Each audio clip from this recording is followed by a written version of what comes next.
Je vous salue tous dans les noms précieux et puissants et parfaits de Jésus-Christ. Et je m'appelle le prédicateur Michael Eli Josué, l'administrateur de ce compte et de cette page Facebook. Et en même temps, je suis président du Revival Bible for Nations. C'est le ministère qui propage l'évangile de la mort et de la résurrection du Christ, Jésus-Christ. Amen. Et dans cette lecture, dans cette atmosphère de la lecture et de la méditation de la parole de Dieu, j'aimerais partager avec toi une parole qui te sera vraiment utile, qui va te bénir, qui m'a béni. Et je crois aussi par le nom de Jésus-Christ que tu seras grandement béni par cette parole que je vais te partager. Mais avant que je ne puisse pas m'y prendre, j'aimerais d'abord qu'on puisse prier, invoquer la présence de Dieu. Père, dans le nom puissant de Jésus-Christ, nous te disons merci pour ce moment que tu viens de nous accorder, d'être dans ta présence, dans cette atmosphère de la méditation de ta parole éternelle. Yahweh, la Bible dit dans le livre de Jérémie chapitre 15, le verset 16, que ta parole elle est parfaitement succulente, ta parole elle est parfaitement succulente pour l'âme. C'est dans ta parole que nous retrouvons notre rafraîchissement spirituel par ton Esprit Saint. Yahweh, c'est ta parole qui édifie l'Église, c'est ta parole, mon Dieu, mon roi, la parole de Dieu qui nous permet d'arriver au perfectionnement des saints. Seigneur, remplis-moi de ton Esprit Saint afin que je puisse encore parler de ta part correctement et que ton peuple puisse atteindre ce message et que les âmes, mon Dieu, mon roi, qui se sont égarées de ta voix reviennent encore, papa, à la droite voix devant ta face dans les noms puissants de Jésus-Christ. Nous avons su prier. Amen. J'aimerais qu'on lise la parole de Dieu dans le livre de la Genèse. Genèse chapitre 8, 20 au 22e verset. La Bible dit: Noé construisit un autel à l'honneur de l'Éternel. Il prit de toutes les bêtes pures et de tous les oiseaux purs et offrit des holocaustes sur l'autel. L'Éternel perçut une odeur agréable et l'Éternel se dit en lui-même: Je ne maudirai plus la terre à cause de l'homme, car l'orientation du cœur de l'homme est mauvaise dès sa jeunesse, et je ne frapperai plus tous les êtres vivants comme je l'ai fait. Tant que la terre subsistera, les semas et la moisson, le froid et la chaleur, l'été et l'hiver, les jours et la nuit ne cesseront point. Par ce message, j'aimerais partager avec vous sur le thème intitulé Christ, le sacrifice parfait de la croix. Christ, le sacrifice en qui Dieu avait trouvé sa suprême satisfaction. Ici, nous voyons Noé qui vient de sortir de l'arche et il construisit un autel à l'Éternel et offrit l'holocauste ou carrément les sacrifices qui étaient d'une agréable odeur à l'Éternel.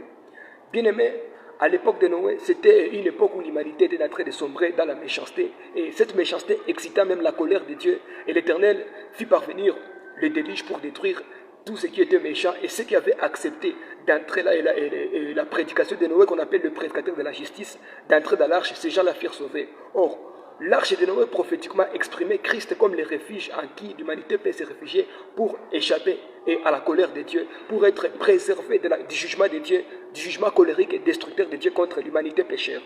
Mais je ne suis pas là. La Bible dit qu'après sa sortie de l'arche de Noé, la Bible dit que Noé construisit un autel à l'Éternel. Il prit des sacrifices purs et des oiseaux purs, des bêtes pures et des oiseaux purs, et il offrit des sacrifices sur l'autel.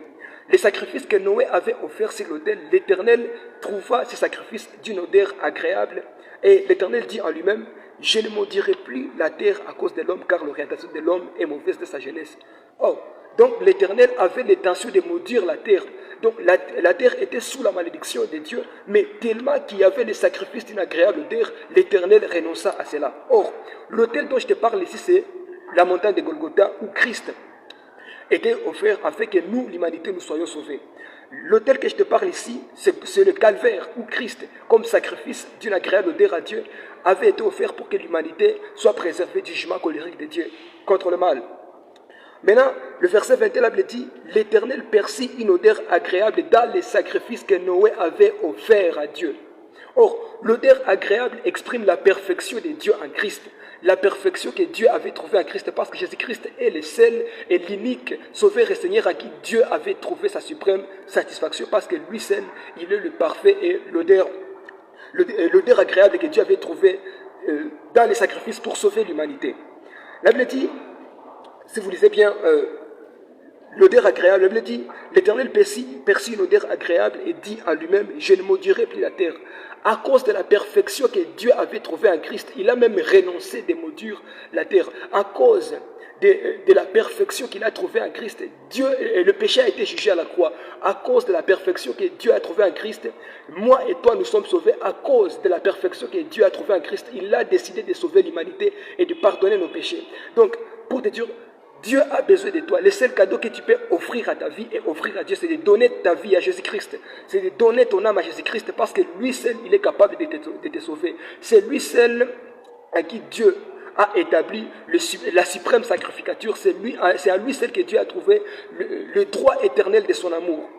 Bien-aimé, la Bible dit, l'Éternel renonça à la malédiction dont la terre sous laquelle la terre devait être victime à cause du sacrifice. C'est Christ lui-même qui était offert à sacrifice pour que nous soyons sauvés. Il a porté le jugement de Dieu à la croix. Il a porté la honte, l'humiliation. Et j'aime ce qu'Ésaïe dit. La Bible dit,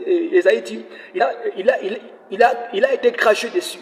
Le crachat sur le visage de Jésus-Christ, c'était l'humiliation, la honte de l'humanité. Et tout cela, Christ avait porté à la croix pour ton âme. Bien-aimé, refuser d'accepter Christ comme Seigneur et Sauveur, c'est une autre manière de jurer Dieu et de dire qu'il n'a rien fait pour l'humanité. Alors que Dieu, pour le salut de l'âme, j'ai toujours dit que la création n'écoute rien à Dieu. Parce que dans le principe de la création, Dieu parle et les choses viennent à l'existence. Mais dans le principe de la rédemption, Dieu donne tout ce qu'il avait de plus précieux pour sauver l'âme de quelqu'un. C'est pourquoi la Bible dit que l'âme d'une personne a une valeur indescriptible devant la face de Dieu. Parce que c'est à cause de l'âme que Christ est mort. C'est à cause du péché de l'âme que Christ est mort afin que moi et toi, nous soyons sauvés. Bien-aimé, il est encore temps. La grâce, elle est disponible. Donne ta vie à Jésus-Christ et tu seras grandement sauvé. Donne ta vie à Jésus-Christ, il te remplira de son esprit.